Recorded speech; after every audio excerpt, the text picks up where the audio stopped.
Welcome to real GK analysis YouTube channel. दोस्तों, हमारे इस वीडियो में आप सभी का स्वागत है।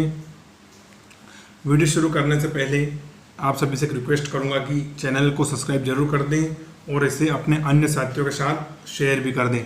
तो चलिए क्लास शुरू करते हैं।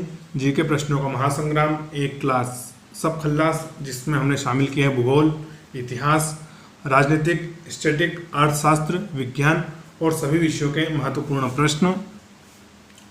तो चलिए हम शुरू कर रहे हैं। आज का पहला प्रश्न, आज का हमारा पहला प्रश्न है, कौटिल्य का संबंध निम्नलिखित में से किस विश्वविद्यालय से था?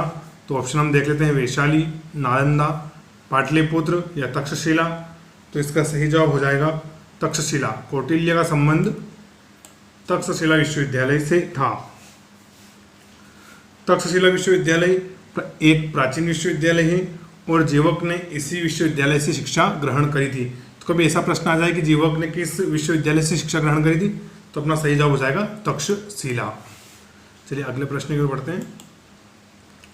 हिंदुस्तान सोशलिस्ट रिपब्लिकन आर्मी के संस्थापक नेताओं में से एक थे। तो ऑप्शन है हमारे भीमराव अंबेडकर, भगत सिंह, सुभाष चंद्र बोस या जयप्रकाश नारायण। तो सही जवाब हो जाएगा Bhagat Singh. Bhagat Singh Hindustan Socialist Republic Army के संस्थापक थे और सुभाष चंद्र बोस ने क्या नारा दिया था? तुम मुझे खून दो, मैं तुम्हें आज़ादी दूंगा। अगला प्रश्न है हमारा, मुस्लिम लीग द्वारा पाकिस्तान की स्थापना की मांग करने वाला प्रस्ताव किस वर्ष पारित किया गया था? तो ऑप्शन देखते हैं, 1917 में, 1905 में, 1940 में या 1946 में। तो इसका सही जवाब हो जाएगा 1940 में। 1940 में पाकिस्तान की स्थापना की मांग करी गई थी।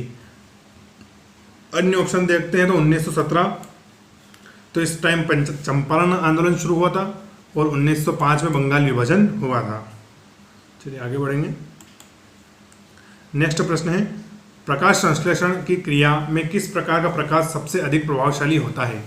तो ऑप्शन है हमारे नीला, हरा, पीला या लाल। तो सही जवाब हो जाएगा लाल। लाल रंग प्रकाश संश्लेषण में सबसे अधिक प्रभावशाली होता है। और अगर इसका उल्टा प्रश्न आ जाए कि सबसे कम कौन सा रंग प्रभावशाली होता है, तो इसका सही जवाब आ जाएगा बैंगनी, क्योंकि बैंगनी रंग की उपस्थिति में सबसे कम प्रकाश संश्लेषण की क्रिया होती है। अगला प्रश्न है, प्रथम विश्व युद्ध के समय किसको रिक्रूटिंग सार्जेंट कहा गया था? तो ऑप्शन देख लेते हैं, सरदार वल्लभ भाई पटेल, जवाहरलाल नेहरू, महात्मा गांधी या सरोजनी नायडू। तो इसका सही जवाब हो जाएगा महात्मा गांधी। महात्मा गांधी को फर्स्ट वर्ल्ड वॉर में रिक्रूटिंग सार्जेंट कहा गया था। अगला प्रश्न है, भारत की संविधान सभा गठित करने का आधार क्या था? तो हमारा ऑप्शन है, भारतीय राष्ट्रीय कांग्रेस का प्रस्ताव, कैबिनेट मिशन 1946, भारतीय स्वतंत्रता अधिनियम 1947 या भारतीय डोमिनियन में प्रांतीय विधानमंडलों के प्रस्ताव। तो इसका सही जवाब होने वाला है option 2, cabinet mission. Cabinet mission 1946 ने ही भारतीय संविधान की आधार रखी थी और कैबिनेट मिशन के अध्यक्ष थे सर पैथिक लॉरेंस। अगला प्रश्न है, जब किसी धातु को गर्म किया जाता है तो उसका घनत्व, ऑप्शन है हमारे बढ़ता है, कोई अंतर नहीं होता, कम हो जाता है या इनमें से कोई नहीं। तो उसका सही जवाब हो जाएगा कम हो जाता है। जब किसी धातु को गर्म किया जाता है तो उसका घनत्व कम हो जाता है। अगली स्लाइड है, विपाशा किस नदी का प्राचीन नाम है? तो ऑप्शन है व्यास नदी, झेलम, गंगा या सतलुज। तो सही जवाब हो जाएगा व्यास। व्यास का प्राचीन नाम है विपाशा। अगला प्रश्न है, तत्काल शक्ति के लिए खिलाड़ी उपयोग करते हैं, ऑप्शन देखेंगे, सुक्रोज, विटामिन सी, नमक या दूध। तो इसका सही जवाब हो जाएगा सुक्रोज। तत्काल शक्ति के लिए खिलाड़ी सुक्रोज या कार्बोहाइड्रेट्स का प्रयोग करते हैं। तो सही जवाब हो जाएगा सुक्रोज। अन्य ऑप्शन देखते हैं तो विटामिन सी हमें आंवले से मिलता है, नमक से हमें आयोडीन प्राप्त होता है और दूध में आयरन और विटामिन सी को छोड़कर सभी पोषक तत्व पाए जाते हैं। तो दूध अपने आप में एक संपूर्ण आहार है, दूध। अगला प्रश्न है हमारा, राष्ट्रपति की सुरक्षा का दायित्व कौन रखता है? तो ऑप्शन देख लेते हैं, national security guard, president bodyguard, special protection group या प्रधानमंत्री? तो सही जवाब हो जाएगा प्रेसिडेंट बॉडीगार्ड। ये एक अलग से ही रेजिमेंट है जो सिर्फ राष्ट्रपति की सुरक्षा का काम देखती है। तो सही जवाब हो जाएगा प्रेसिडेंट बॉडीगार्ड। अगली स्लाइड की ओर बढ़ते हैं। आर्यों को जाति कहने वाला पहला यूरोपियन कौन था? तो हमारा प्रश्न है कि आर्यों को जाति कहने वाला पहला यूरोपियन कौन था? तो इसके ऑप्शन देखते हैं। Sir William Jones, Wilson, Max Muller या जनरल कनिंघम? तो इसका सही जवाब हो जाएगा हमारा मैक्स मुलर। मैक्स मुलर ने आर्यों को सबसे पहले जाति कहा था और आर्य सर्वप्रथम पंजाब और अफगानिस्तान में बसे थे और आर्यों की भाषा संस्कृत थी और आर्य शब्द का मतलब होता है श्रेष्ठ या कुलीन। आगे बढ़ेंगे। विजयनगर साम्राज्य की यात्रा करने वाला इतालवी पर्यटक कौन था? दो बार टाइप हो गया, कौन था? ऑप्शन देखेंगे। डोनेट बेरबोट, बर्नियर, थॉमस रो या निकोलो कॉन्टी? तो इसका सही जवाब हो जाएगा निकोलो कॉन्टी। निकोलो कॉन्टी विजयनगर की यात्रा करने वाला पहला इतालवी पर्यटक था और विजयनगर साम्राज्य की स्थापना किसने करी थी? तो हरिहर और बुक्का ने इसकी स्थापना करी थी। अगली स्लाइड है। प्रश्न है हमारा, गुजरात सल्तनत का संस्थापक कौन था? तो इसके ऑप्शन हम देख रहे हैं। अहमद शाह, मोहम्मद शाह, दिलावर खान या जफर खान? तो सही जवाब हो जाएगा हमारा जफर खान। जफर खान ने गुजरात सल्तनत की स्थापना की थी। गांधी जी अफ्रीका से भारत कब वापस आए थे? तो ऑप्शन देख रहे हैं 1915, 1916, 1917 या 1918? तो इसका सही जवाब हो जाएगा हमारा 1915। गांधी जी 1915 को अफ्रीका से वापस आए थे और इसी के उपलक्ष्य में 9 जनवरी को प्रवासी भारतीय दिवस मनाया जाता है। तो प्रत्येक वर्ष 9 जनवरी को प्रवासी भारतीय दिवस हम मनाते हैं। अगले स्लाइड की ओर बढ़ते हैं। पक्षियों में एक ही होता है? तो ऑप्शन देखते हैं। गुर्दा, फेफड़ा, वृषण या अंडाशय? तो सही जवाब हो जाएगा अंडाशय। पक्षियों में सिर्फ एक ही अंडाशय होता है और जो पक्षियों के अग्रपाद होते हैं वो पंखों में रूपांतरित हो जाते हैं और पक्षियों के रक्त का तापमान 42 डिग्री सेंटीग्रेड होता है। स्लाइड। थार रेगिस्तान फैला हुआ है? तो ऑप्शन देखते हैं। भारत पाकिस्तान के बीच, भारत बांग्लादेश के बीच, भारत और नेपाल के बीच या पूरे एशिया महाद्वीप में? तो सही जवाब हो जाएगा भारत और पाकिस्तान के बीच में एशिया महाद्वीप थार रेगिस्तान फैला हुआ है। चलिए आगे बढ़ेंगे। प्रसिद्ध कुतुब मीनार का निर्माण कार्य किसने पूरा किया था? तो ऑप्शन है हमारे रजिया सुल्तान ने, इल्तुतमिश ने, बलबन ने या फिरोज शाह तुगलक ने? तो सही जवाब हो जाएगा इल्तुतमिश ने। कुतुब मीनार का निर्माण कार्य इल्तुतमिश ने पूरा किया था। कुतुब मीनार की नींव रखी थी कुतुबुद्दीन ऐबक ने। जो एक और हमारा फोर्थ ऑप्शन है फिरोज शाह तुगलक, तो इसने कुतुब मीनार का एक तो मरम्मत करवाई थी, साथ ही इसने तीसरे माले का निर्माण भी किया था। और कुतुब मीनार कहाँ पर स्थित है? नई दिल्ली में स्थित है। चलिए अगला प्रश्न है हमारा, वर्तमान में हमारे संविधान में कितनी अनुसूचियां हैं? तो ऑप्शन है 8 अनुसूचियां, 9 अनुसूचियां, 12 अनुसूचियां या 10 अनुसूचियां?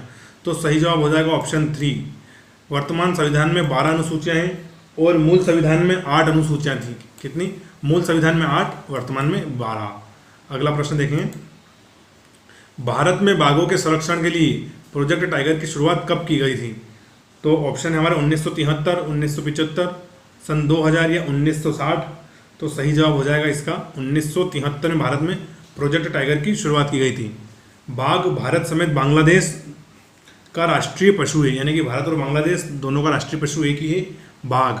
और बाघ का वैज्ञानिक नाम बता दूं आपको मैं, पैंथेरा टाइग्रिस। अगला प्रश्न देखते हैं, अभिनव भारत के संस्थापक कौन हैं? तो ऑप्शन है हमारे रासबिहारी, चंद्रशेखर आजाद, राम प्रसाद बिस्मिल या विनायक दामोदर सावरकर? तो इसका सही जवाब हो जाएगा विनायक दामोदर सावरकर अभिनव भारत के संस्थापक है। और रासबिहारी बोस ने आज़ाद हिंद फौज की स्थापना करी थी, जिसको बाद में सुभाष चंद्र बोस ने टेक ओवर कर लिया था। अगला प्रश्न देखेंगे, भारत में औद्योगिकरण कब आरंभ हुआ? तो हमारे ऑप्शन है 1950, 1947, 1853 या 1858? तो इसका सही जवाब हो जाएगा 1853। 1853 में भारत में औद्योगिकरण प्रारंभ हुआ था। 26 जनवरी 1950 को भारत में गणतंत्र लागू हुआ था। 15 अगस्त 1947 को हम आज़ाद हुए थे और 1853 में भारत में औद्योगिकरण का आरंभ हुआ था और इसी वर्ष भारत में प्रथम रेल भी चली थी। चलिए आगे बढ़ते हैं। गुप्त काल का प्रसिद्ध ज्योतिषाचार्य एवं गणितज्ञ था, तो इसके हमारे ऑप्शन देखेंगे भास्कराचार्य, चरक, आर्यभट्ट या नागार्जुन। तो इसका सही जवाब हो जाएगा हमारा आर्यभट्ट। आर्यभट्ट गुप्त काल के प्रसिद्ध ज्योतिषाचार्य और गणितज्ञ थे। भास्कराचार्य भी गणितज्ञ थे। चरक एक वेद थे जिन्होंने चरक संहिता की रचना करी थी और नागार्जुन वैज्ञानिक और एक बौद्ध धर्म के अनुयायी थे। चलिए आगे बढ़ते हैं। अगला प्रश्न होने वाला है हमारा, ठंडे पानी की तुलना में गर्म पानी क्यों अच्छा साफ करता है? यानी गर्म पानी से हम कुछ भी चीज़ कपड़े जूते वगैरह धोते हैं तो अच्छे से साफ क्यों हो जाते हैं? तो ऑप्शन देख रहे हैं, गर्म पानी में पृष्ठ तनाव कम है, गर्म पानी में कम पृष्ठ तनाव है, गर्म पानी में अधिक पृष्ठ तनाव है, गर्म पानी के अंगों में साफ करने की अधिक ऊर्जा होती है, अणु होगा। गर्म पानी के अणुओं में साफ करने की अधिक ऊर्जा है या गर्म पानी में गुप्त ऊष्मा है? तो इसका सही जवाब हो जाएगा गर्म पानी में कम पृष्ठ तनाव है, इसके कारण गर्म पानी अधिक अच्छा साफ करता है। द्रव का ताप बढ़ने पर पृष्ठ तनाव कम हो जाता है। चलिए आगे बढ़ते हैं। निम्नलिखित में से कौन सी धातु को नाइट्रिक अम्ल द्वारा प्रभावित नहीं होती या नाइट्रिक अम्ल द्वारा प्रभावित नहीं किया जा सकता? तो हमारे ऑप्शन है चांदी, सोना, तांबा या पारा। तो सही जवाब हो जाएगा सोना। सोना को हम नाइट्रिक अम्ल द्वारा प्रभावित नहीं कर सकते क्योंकि सोना नाइट्रिक अम्ल से कोई प्रतिक्रिया नहीं देता है, इसलिए हम नाइट्रिक अम्ल का उपयोग सोने के शुद्धिकरण के लिए भी करते हैं। अगला प्रश्न है, एशियाटिक सोसाइटी की संस्थापक कौन था? तो ऑप्शन है हमारे William Carey, William Jones, David Hare या मार्शमैन। तो सही जवाब हो जाएगा विलियम जोन्स ने एशियाटिक सोसाइटी की स्थापना करी। तो कब करी थी? वो करी थी 1784 में। तो एशियाटिक सोसाइटी के संस्थापक विलियम जोन्स थे और स्थापना करी थी 1784 में। आगे बढ़ते हैं। त्रिपुरा राज्य की राजधानी क्या है? तो ऑप्शन है हमारे अगरतला, रांची, चंडीगढ़ या इम्फाल। तो सही जवाब हो जाएगा अगरतला। त्रिपुरा की राजधानी है अगरतला। रांची झारखंड की राजधानी है, चंडीगढ़ पंजाब और हरियाणा की राजधानी है, इम्फाल मिजोरम की राजधानी है। अगला प्रश्न है, इंद्रावती नेशनल पार्क किस राज्य में स्थित है? तो ऑप्शन देखते हैं गोवा, छत्तीसगढ़, केरल या झारखंड। तो सही जवाब हो जाएगा छत्तीसगढ़। छत्तीसगढ़ में इंद्रावती और कांगेर घाटी नेशनल पार्क दोनों हैं। आगे बढ़ते हैं। सातवाहन शासक अपने सिक्के मुख्यतः किस धातु से बनाते थे? तो ऑप्शन है लेड, सिल्वर, गोल्ड या कॉपर। तो इसका सही जवाब हो जाएगा लेड। सातवाहन शासक अपने सिक्के लेड से बनाते थे या लेड धातु से बनाते थे। अच्छा, बता सकते हैं कि सोने के सिक्के कौन बनाते थे? तो इसका सही जवाब हो जाएगा कुषाण। कुषाण राजा सोने के सिक्के चलाते थे। अगला प्रश्न देखें, खानवा का युद्ध किसके बीच हुआ था? तो ऑप्शन है हमारे बाबर और राणा सांगा, बाबर और इब्राहिम लोदी, हुमायूं या मोहम्मद लोदी या इनमें से कोई नहीं। तो इसका सही जवाब हो जाएगा बाबर और राणा सांगा के बीच में 1527 में खानवा का युद्ध हुआ था। अगला प्रश्न है, ठगी का दमन करने के लिए कौन अंग्रेज अधिकारी जाने जाते हैं? तो ऑप्शन है Mountbatten, George Fernandes, William Bentinck या ऑकलैंड। तो इसका सही जवाब हो जाएगा विलियम बेंटिक। विलियम बेंटिक ने ठगी का दमन किया था। साथ ही इन्होंने 1829 में राजा राम मोहन के सहयोग से सती प्रथा का भी अंत किया था। अगला प्रश्न देखते हैं, कम्युनिस्ट मैनिफेस्टो किसने लिखा? तो ऑप्शन है हमारे लेनिन, कार्ल मार्क्स, स्टालिन या सभी। तो सही जवाब हो जाएगा कार्ल मार्क्स। कम्युनिस्ट मैनिफेस्टो लिखा था कार्ल मार्क्स ने। लेनिन को वोल्शेविक क्रांति का जनक माना जाता है और स्टालिन को आधुनिक रूस का जन्मदाता या आधुनिक रूस का निर्माता माना जाता है। अगला प्रश्न है हमारा, उद्देश्य प्रस्ताव को संविधान के किस भाग में सम्मिलित किया गया है? तो ऑप्शन है मूल कर्तव्य में, प्रस्तावना में, संघ सूची में, राज्य के नीति निर्देशक तत्व में। तो इसका सही जवाब हो जाएगा प्रस्तावना में। उद्देश्य प्रस्ताव को संविधान के प्रस्तावना में शामिल किया गया है। अगला प्रश्न है, किस ज्वालामुखी को भूमध्य सागर का प्रकाश स्तंभ भी कहा जाता है? तो ऑप्शन है मोना लुआ, कोटापेक्सी, स्ट्रोम्बोली या इनमें से कोई नहीं। तो इसका सही जवाब हो जाएगा स्ट्रोम्बोली। स्ट्राम्बोली को भूमध्य सागर का प्रकाश स्तंभ भी कहा जाता है, जो कि इटली देश में स्थित है। कोटापेक्सी कौन से देश में? तो कोटापेक्सी इक्वेडोर में स्थित है। अगला प्रश्न है, रुधिर के किस घटक को हमारे शरीर की रक्षक कोशिका कहा जाता है? तो ऑप्शन देख रहे हैं, लाल रुधिर कणिका, प्लेटलेट्स, प्लाज्मा या श्वेत रक्त कणिका। इन्हें हम आरबीसी और इन्हें हम डब्ल्यूबीसी। लाल रक्त कणिका यानी कि आरबीसी और श्वेत रक्त कणिका यानी डब्ल्यूबीसी। तो इसका सही जवाब हो जाएगा आरबीसी। आरबीसी को रक्षक कोशिकाएं कहा जाता है और आरबीसी का निर्माण अस्थि मज्जा में होता है। अगला प्रश्न देखेंगे, भारत का कृत्रिम बंदरगाह कौन सा है? तो ऑप्शन है कांडला, मैंगलोर, चेन्नई या हल्दिया। तो सही जवाब हो जाएगा कांडला।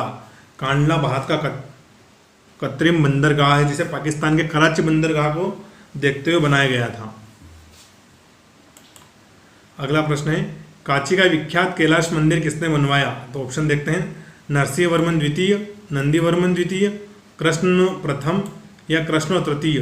तो इसका सही जवाब हो जाएगा नरसिंह वर्मन द्वितीय ने कैलाशनाथ मंदिर बनवाया था। इसके साथ ही नरसिंह वर्मन द्वितीय ने राजा सिंह, आगम प्रिय, शंकर भक्त आदि उपाधियां भी धारण की थी।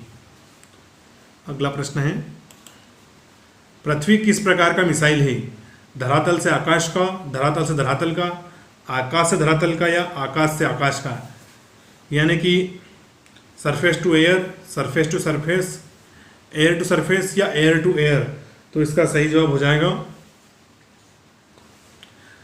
सरफेस टू सरफेस, यानी कि धरातल से धरातल तक मार करने वाला बैलिस्टिक मिसाइल है और इसकी मारक क्षमता है 40 से 250 किलोमीटर के बीच। अगला प्रश्न है, विश्व में कौन सा विद्यालय सबसे पहले स्थापित किया गया था? तो ऑप्शन है हार्वर्ड विश्वविद्यालय, नालंदा विश्वविद्यालय, ऑक्सफोर्ड विश्वविद्यालय या विक्रम विश्वविद्यालय। तो इसका सही जवाब हो जाएगा नालंदा विश्वविद्यालय। विश्व का सबसे प्राचीन विश्वविद्यालय है और इसकी स्थापना कुमार गुप्त ने 413 एडी में की थी। 413 एडी याद रखना है। अगला है, चूने का पत्थर किस तरह की चट्टान है? तो ऑप्शन हमारे सेडिमेंट्री, इग्नियस, मेटा या मेडा सेडिमेंट्री। तो इसका सही जवाब हो जाएगा सेडिमेंट्री। चूने का पत्थर एक सेडिमेंट्री चट्टान है और सेडिमेंट्री चट्टानों को हम अवसादी चट्टान भी बोलते हैं। तो चलो कुछ अवसादी चट्टानों के गुण देखते हैं। तो इसमें अत्यंत छोटे छिद्र होते हैं, चट्टानों में जीवाश्म पाया जाता है और इनकी परतों में पेट्रोलियम और कोयला भी पाया जाता है। अगला प्रश्न है, वियतनाम की राजधानी क्या है? तो ऑप्शन जयवर्धनपुरम कोट्टे, हरारे, उलन बटोर या हनोई। तो सही जवाब हो जाएगा हनोई। वियतनाम की राजधानी क्या है? हनोई। हरारे जिम्बाब्वे की राजधानी है। अगला प्रश्न है, यूनानी दूत डिमास्कस किसके दरबार में आया था? तो ऑप्शन है चंद्रगुप्त, बिंदुसार, बिंबिसार या अशोक। तो इसका सही जवाब हो जाएगा हमारा बिंदुसार। बिंदुसार के दरबार में डिमास्कस आया था। अगला प्रश्न है, स्टेनलेस स्टील क्या है? एक तत्व है, एक यौगिक है, एक मिश्रण है, इनमें से कोई नहीं है। तो इसका सही जवाब हो जाएगा एक मिश्रण है। स्टेनलेस स्टील एक मिश्रण है। तो इसमें लोहा, निकिल और क्रोमियम मिलाया जाता है, तीनों को मिलाकर एक मिश्रण बनता है जिसे हम स्टेनलेस स्टील कहते हैं। अगला प्रश्न है, मुगल काल की राजकीय भाषा क्या थी? तो ऑप्शन देखते हैं उर्दू, फारसी, अरबी या तुर्की। तो सही जवाब हो जाएगा फारसी। मुगल काल की राजकीय भाषा क्या थी? फारसी। और जो मुगल काल में मंत्रिपरिषद कार्य करती थी उसे विजारत कहा जाता था। अगला प्रश्न है हमारा, रानी दुर्गावती किससे संबंधित है? तो ऑप्शन है हमारे पन्ना से, रीवा से, ग्वालियर से, जबलपुर से। तो इसका सही जवाब हो जाएगा जबलपुर से। रानी दुर्गावती जबलपुर से संबंधित थी और इनके पति का नाम था कीरत राय। इनके पति की मृत्यु के बाद इन्होंने पूरा राज्य का शासन संभाला था। तो रानी दुर्गावती कहाँ की रानी थी? तो यह थी जबलपुर की। अगला प्रश्न है हमारा, भारतीय संविधान में अल्पसंख्यकों को मान्यता किस आधार पर दी गई है? तो ऑप्शन देखते हैं, कुल जनसंख्या के साथ उस अल्पसंख्यक वर्ग की जनसंख्या के अनुपात को देखकर, ये टाइपिंग मिस्टेक है। दूसरा है उनका धर्म देखकर, उनकी जाति देखकर या उनकी रंग और ऊंचाई देखकर। तो इसका सही जवाब हो जाएगा ऑप्शन ए, कुल जनसंख्या के साथ उस वर्ग की जनसंख्या के अनुपात को देखकर। अगला प्रश्न है, रेडान क्या है? तो सभी को पता ही होगा, एक अक्रिय गैस है। रेडान क्या है? अक्रिय गैस। आगे बढ़ते हैं, ऑक्टोपस को किस फाइलम में रखा गया है? तो ऑप्शन है हमारे पोरीफेरा, एनालिडा, मोलास्का या आर्थ्रोपोडा। तो इसका सही जवाब हो जाएगा मोलास्का। ऑक्टोपस को मोलास्का में रखा गया है। घोंगा, सीपिया, यूनिया आदि और ऐसे जीव हैं जिन्हें मोलास्का में रखा गया है। अगला प्रश्न है हमारा, कृषकों की सहायता के लिए किसने पट्टा एवं कबूलियत नामक व्यवस्था प्रारंभ की थी? तो ऑप्शन है गयासुद्दीन तुगलक, फिरोज तुगलक, बहलोल लोदी या शेर शाह। तो इसका सही जवाब हो जाएगा शेर शाह ने ही पट्टा एवं कबूलियत नामक व्यवस्था शुरू करी थी। शेर शाह के बचपन का नाम था फरीद खां और भूमि मापन के लिए इसने 32 अंक वाला सिकंदरी गज और सन की डंडी का प्रयोग भी किया था। अंतिम प्रश्न है हमारा, इसका जवाब आपको कमेंट करके देना है। आज का प्रश्न है, गिर राष्ट्रीय उद्यान किस राज्य में स्थित है? इसका सही जवाब आप कमेंट में डाल देना। जो भी सही कमेंट करेगा उसको मैं हार्ट दे दूंगा। तो वीडियो आपको कैसा लगा कमेंट करके जरूर बताएं। जय हिंद, वंदे मातरम, भारत माता की जय।